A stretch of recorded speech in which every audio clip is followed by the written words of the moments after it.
girl, you are so pretty, pretty, pretty, pretty. Baby girl, you are so pretty, pretty, pretty, pretty. Hello guys, welcome back to my channel. Oh, what an absolute crazy couple of months, couple of weeks it's been. I've been so busy, I've just really not had the time to film. I'm really sorry about that. I know it's been about 3 weeks since I've actually posted a video. So that's why I'm back today with another video.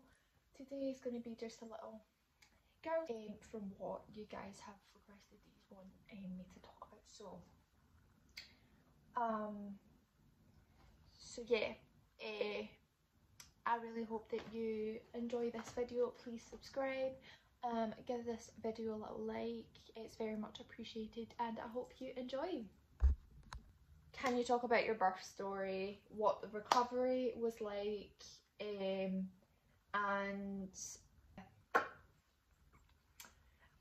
so my birth story, right? As people have obviously known because I put it on my TikTok and stuff like that, but a lot of people may not know as well. I was breech for the rest of my pregnancy, from when I was 20 weeks up till I had my section. I had a planned section because she was breech. Zoe would not turn at all. We tried turning, we tried the manual turning, which is, you know, physically turning the baby in my stomach, and that did not work one bit. It was far too painful, and it was just best to go forward with a section because it was getting too kind of close to the time that I should have been having her. Her original due date was the 25th of June, and she was here by the 21st, so definitely a lot earlier than expected and anticipated, but it's what was recommended. It's not recommended to have a natural birth when someone is breech because it can cause a lot of complications, a lot of tearing, and it's not really great for a young mum like myself to be going through that. Anybody to be going through that, but it causes a lot more complications that I don't really want to have to go through, you know, if I was planning on having a second. So my birth story, so yeah, so she was breech. So we had planned the section for the 20th. We planned it for the 20th of June. I was going to get a phone call, told what time to come in. I had to fast from 12 o'clock, like midnight, till 8 o'clock, like that next morning. I wasn't allowed to have anything, no water, nothing. You weren't allowed anything. And it was actually really funny. Well, it wasn't funny, but I actually started having contractions in the morning. So I was due to come in to the hospital 8:30. My section was booked, and yeah, I was having contractions that morning. I was having contractions from about maybe 1, maybe 2 in the morning till like 5ish until we woke up, because Samuel stayed over with me obviously that night because he was coming in with me as moral support and stuff. So yeah, I was having contractions all the way through. So I was going into the hospital. My mum drove me in. I got to the hospital, I was still having contractions. I got brought in to sit in a room, and I got my bloods taken, and I got my blood pressure took. And I was sitting there getting cramps. Now, if the girls know, you know, when you get periods and you get cramps, they are really, really bloody sore, like so sore. And I get really bad cramps, right? I get like painful cramps. This was like 10 times worse than that. Definitely, it was very, very sore, very uncomfortable.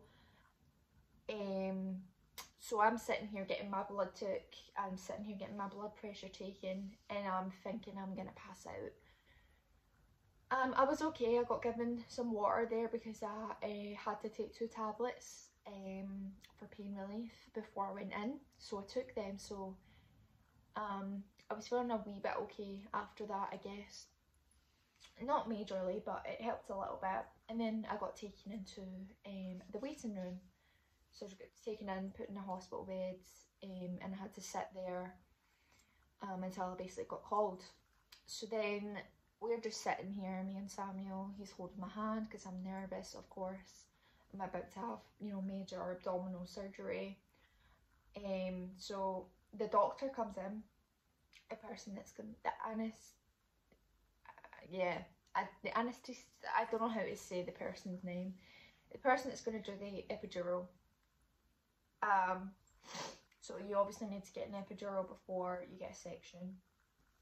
So I got, I was getting the epidural, so I had to get talked through the side effects that I could experience.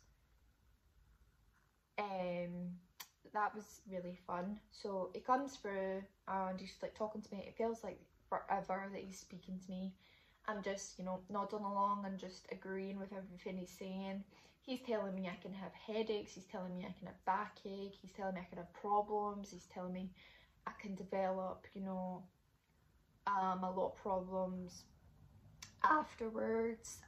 He's telling me that the needle can, you know, go wrong and it can paralyze you. Like, he's telling me all the stuff, and I'm sitting here like, yeah, this is great, I'm gonna go through with it. Yeah, here we are. I have no choice at this point, so this is what I have to do. So yeah, I agree. I'm sitting there, I'm terrified, but I'm like, right, we're doing this is what we're doing. So yeah, I get taken down, my name gets shouted, I get called, and we're getting taken down to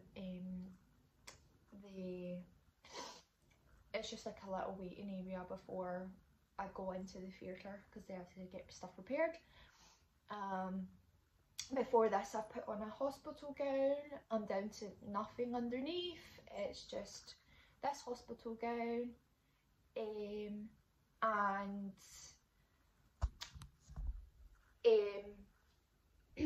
this hospital gown I'm wearing, and then I get, sorry, my boyfriend just FaceTimes me. So where was that at?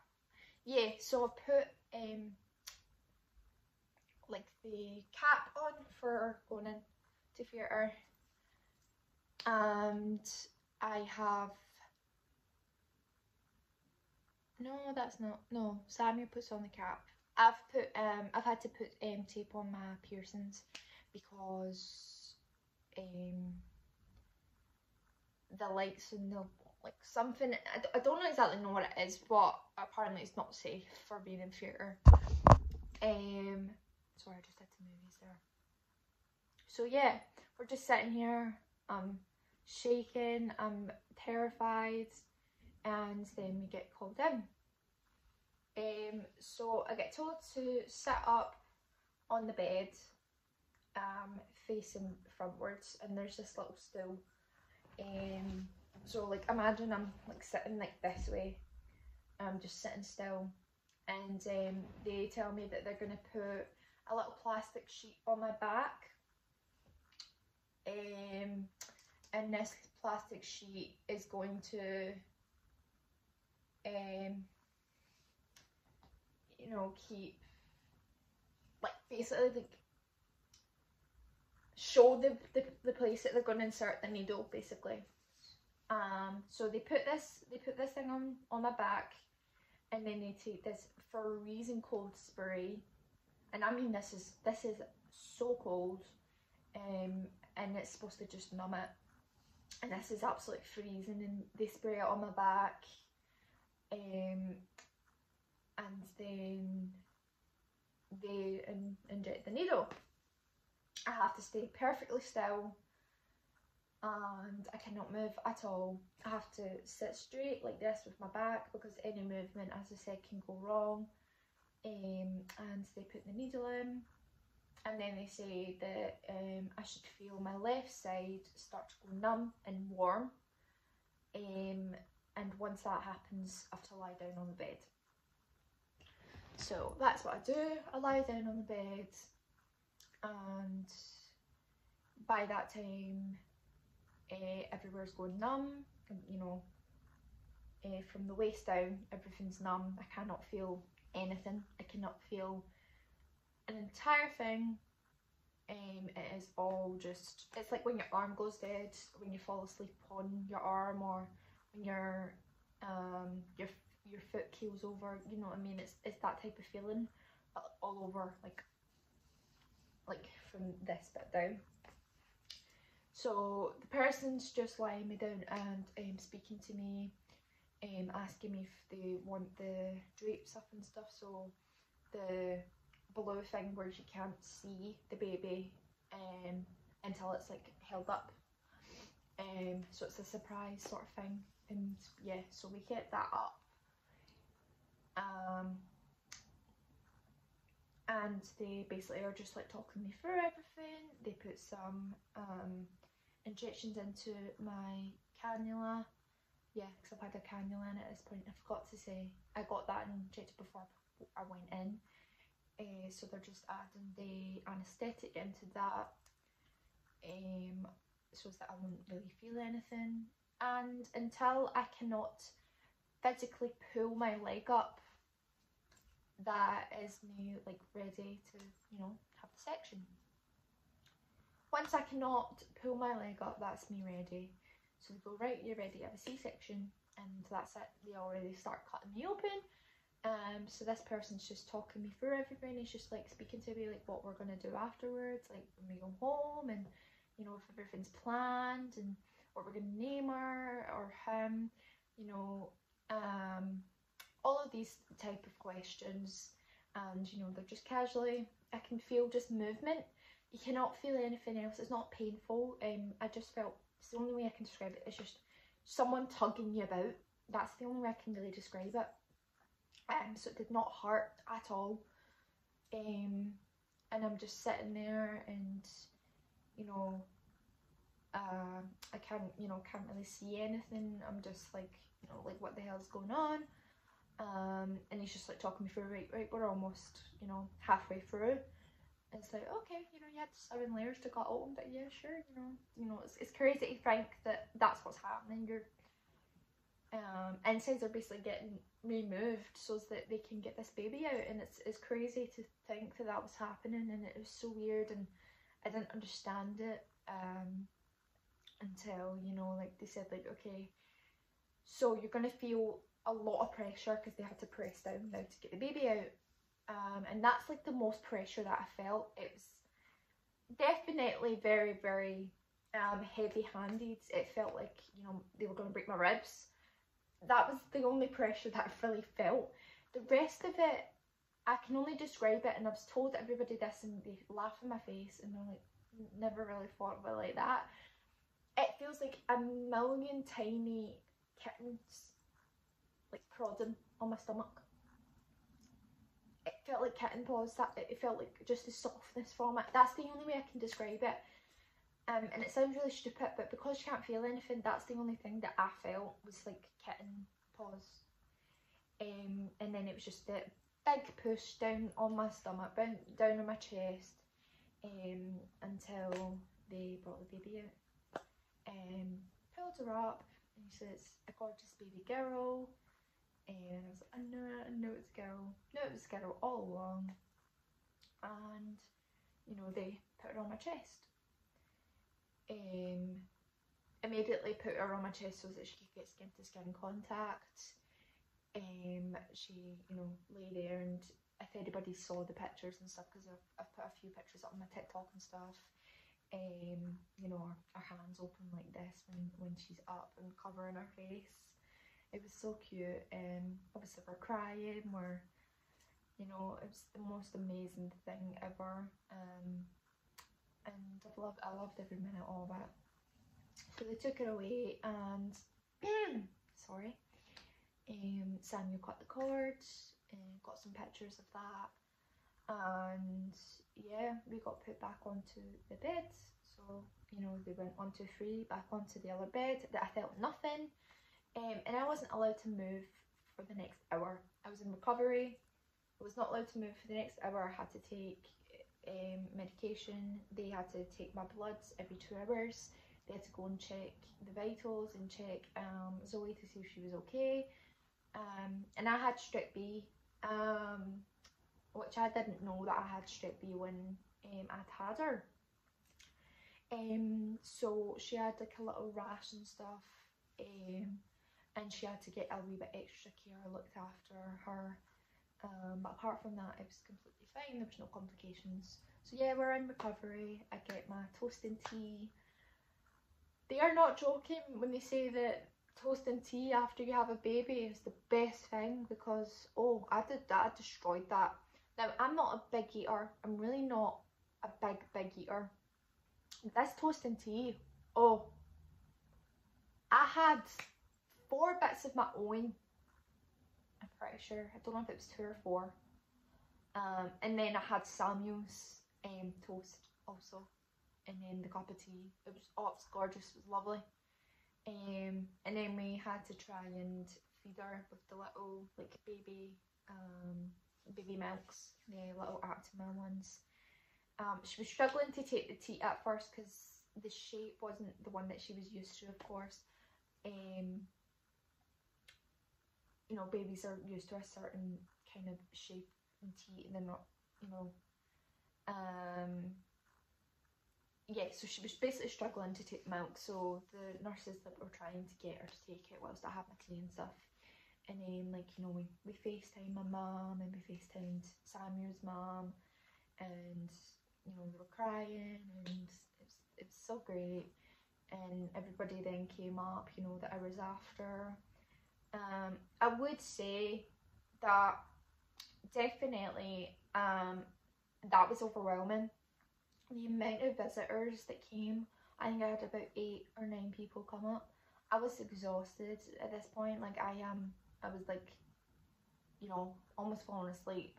I had so much like food brought to me. It was definitely very crazy, and it was not easy. I was very tired, but I still had to look after Zoe. After that hour of me not moving, once I gained back feeling in my legs, I was told I had to get up, I had to move. Now at this point I have a catheter put in me, so I'm not in control of my bladder, put it that way. So I don't feel when this is happening, basically. But I am intentionally, you know, doing the toilet, yeah, you know, yada yada yada. Don't need to go into that. But so I have to stand up and move around, and that was painful. That was very painful. It was not easy, and visiting times were over after that point as well, so everybody else had went home, so it was just me and Zoe, and that was very much painful. I was myself, you know, I felt really kind of isolated, and I still had to, you know, change her, I still had to feed her, I still had to do all that stuff, of course, you know, it's my daughter, so that's what I have to do. And when you're basically almost falling asleep every 2 minutes, it's not the easiest, I won't say. I will say that it was very difficult at that point. But after that, yeah, the day after, got, you know, breakfast, I got everything ready to, you know, departure, because I wanted to leave kind of basically that day once we were perfectly fine and get home. So, you know, she went for her final checks and stuff like that, and they said about her hip, it was kind of clicking in and out place, so they were going to get an extra opinion on it, and we would get an appointment to check to see if it was okay in a couple of weeks after. So yeah, Samuel's family comes up, his sister visits, that was really sweet, she gets to hold her, stuff like that, and we basically get all of our stuff ready and we come back home. You know, there was loads of gift bags, there was loads of teddies, there was loads of, you know, close. It was lovely. It was so amazing. It was the best feeling ever. She's just such a cutie pie. She was since the day she was born. We came back home and, you know, we started our journey as mum and dad. So yeah, that's basically very much the birth story. The recovery part after that, I know that's really long, but I had to just go into detail because I don't want to just like mess up on any bits. So the days following, after you've had a C-section, you cannot walk straight, basically. You cannot like stand fully up. So I'm hunched over. Like, bear in mind, like, you know, I've just been sewn shut. So, you know, I've got a scar and they put the little bandage thing over the scar. And I have to keep that on, of course, until it heals and stuff, and then the midwives and stuff come through and they'll take it off once it starts to heal. And that really hurt.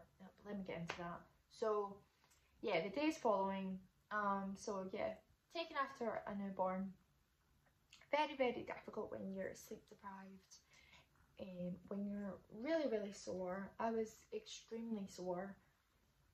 Like, I cannot even explain the pain that was. Definitely, I would say after the section, that was painful. That was very sore. I'm not going to sugarcoat anything. I'm going to tell you as it is. Like, I have never felt pain kind of like that. Because you're in fear of popping any of these stitches, and if you pop them, you're back in hospital. That's it, you're back straight in hospital, and you know, you get more stitches, and you know, you could possibly tear more muscle, and it's very scary thinking about that sort of stuff. Luckily, I didn't tear anything. I've not tore anything, and it's perfectly fine. It's healing perfectly great, and I can touch it now without it being, you know, numb or sore or stingy. So it's doing perfectly great. Yeah, the first couple of weeks were very difficult. Then also there's the injections. So I get medication that I have to take every day, and then Samuel has to inject me with blood thinners. These were very nippy, very sore. We had to pinch the skin and, you know, inject it into my stomach, and it was very painful. And that went on for, I think it was less than 2 weeks, something like that. And then once they were finished, that was it. You can dispose of the box, but that was very painful. I did not enjoy that one. Sorry, I've just had to change positions because my mum's just came home and stuff, so I'm back in my room. I was in like my living room for a bit there, but back in my room now.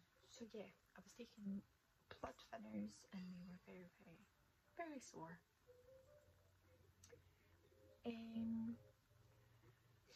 Okay, how I found out I was pregnant, I'm telling my mum.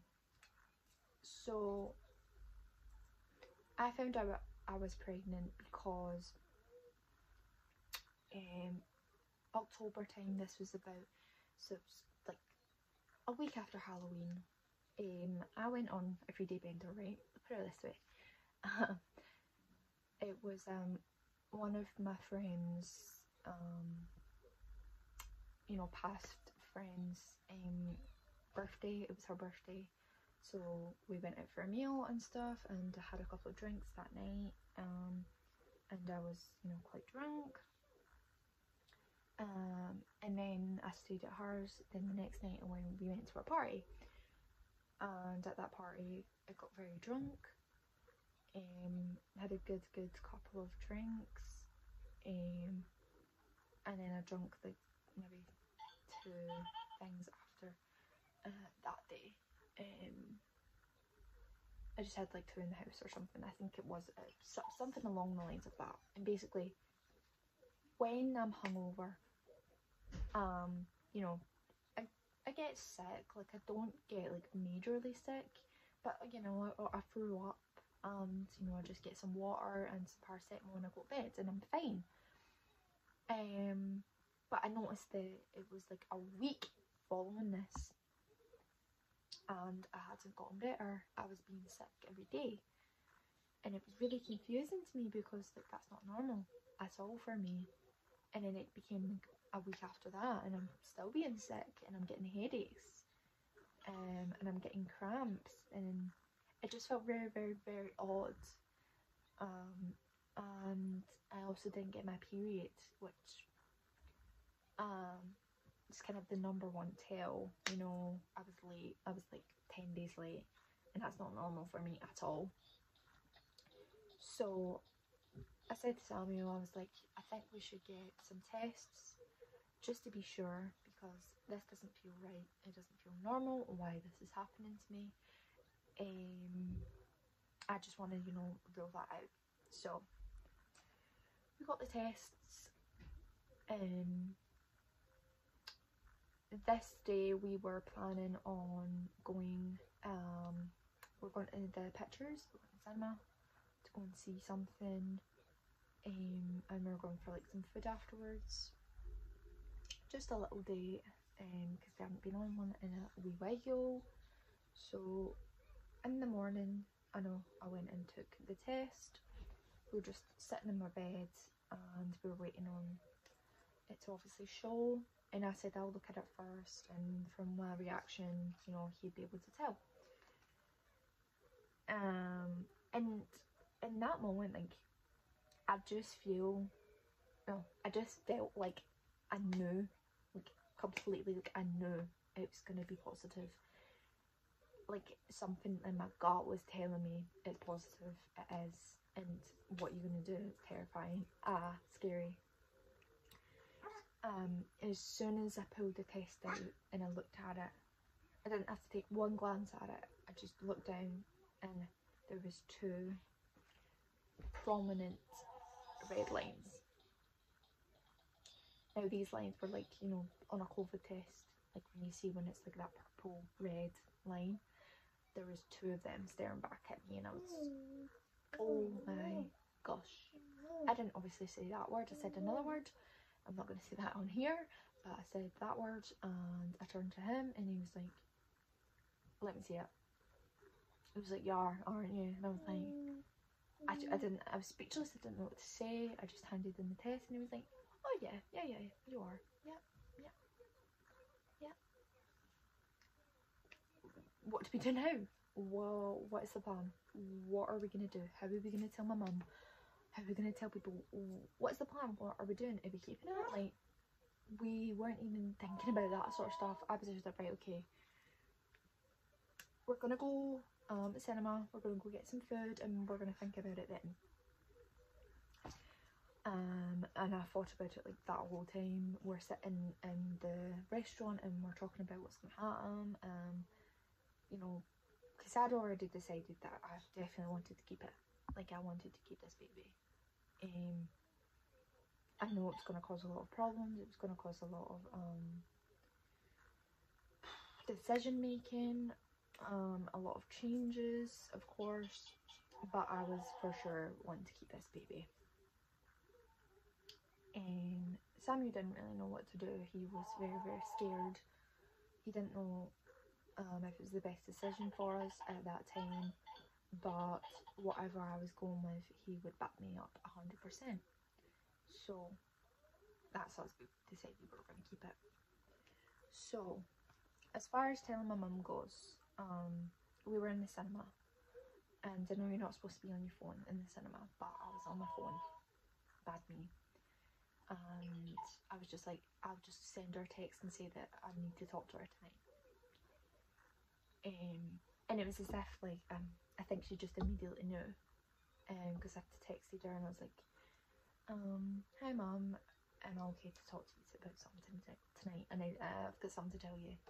And she was like, alright, okay, right, we'll just wait until my stepdad, you know, goes to bed and stuff. And So I'm texting her on the way home and stuff. I'm thinking about what I'm going to say as I walk in. And I'm texting her on the train saying I'm almost home.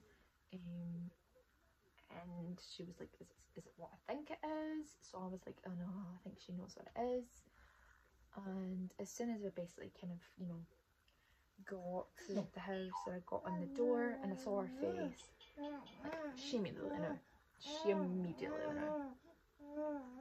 I could just tell by her face that she was giving me. It's always that type of face, like that type of face. And I was like, oh, okay, this is fun. This is really fun. So this time it's like, it's probably like maybe about 9 o'clock, maybe 10ish. My stepdad finally goes to bed, and you know, I sit on the couch and we're just, you know, sitting there for a couple of minutes, and she basically turns around and goes, so how long have you known? When did you find out? And I say, this morning.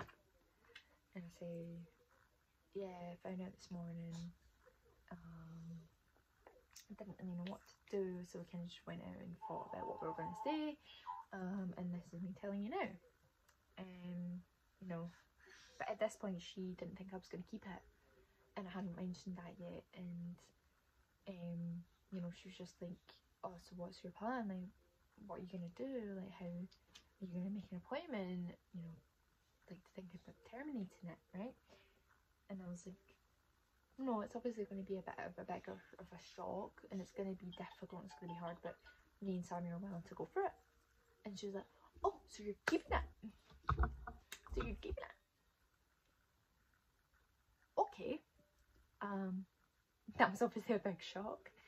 And I was like, yeah, I'm keeping it. And she was like, oh, okay, right, well, yeah. Gonna need a couple of days to adjust to it. You know, she's like, I'm gonna be a gran. Okay, we're gonna keep this on the DL, you know, from like my stepdad and stuff, because he probably wouldn't give the best reaction, which he didn't really, but I'm not gonna get into that too much because I don't really want to talk about that on here. But at first basically he didn't approve, and then afterwards he kind of came round to it, put it that way. But yeah, so we were just like talking about, okay, this is a big change, a big thing. You know, you're gonna have to get a midwife, you're gonna have to, you know, do all this stuff, you're gonna have to, you know, buy prams, and you're gonna have to get clothes and loads of baby stuff and nappies. Like, are you ready for that? And I was like, yeah, no, I think I'm ready. I think I'm ready for it. And I basically showed her the test, and she was like, oh yeah, that's positive. And at this point, Sammy was telling his mum as well, and apparently she reacted really calmly. She was supportive. She said it's obviously not the best thing to happen, but you know, she backs us 100%. And yeah, we basically just got the kind of reaction that we weren't really expecting, but it was appreciated, I guess. But yeah, everybody was kind of supportive about it, that we had told so far anyway. And that's basically how we found out, and things went on, and I've booked my first midwife appointment, and yeah, it kind of went on from there. I was in college at the time, so that was obviously a bit more difficult. I went to college like the next day and told everybody. They were like, oh my god, I knew it was that, because like I was being like sick in college, and people were like, oh my god, it's 10 toes, 10 fingers. And I was like, oh no, I don't think it is, and yeah, it was. So that's how I found out that I was pregnant, and how I told my mum how she reacted. That's more or less the end of this video. Yeah, as I said, please comment any videos that you would like to see in the future, any challenges that you want to see, any other questions that you have or queries after what I've told you today. and I hope you all have a brilliant day. And yeah, Zoe says goodbye, and thank you all for watching. Please subscribe, please like the video, and we'll see you in the next one. This has been very chaotic, but thank you so much for watching. See you later. Bye.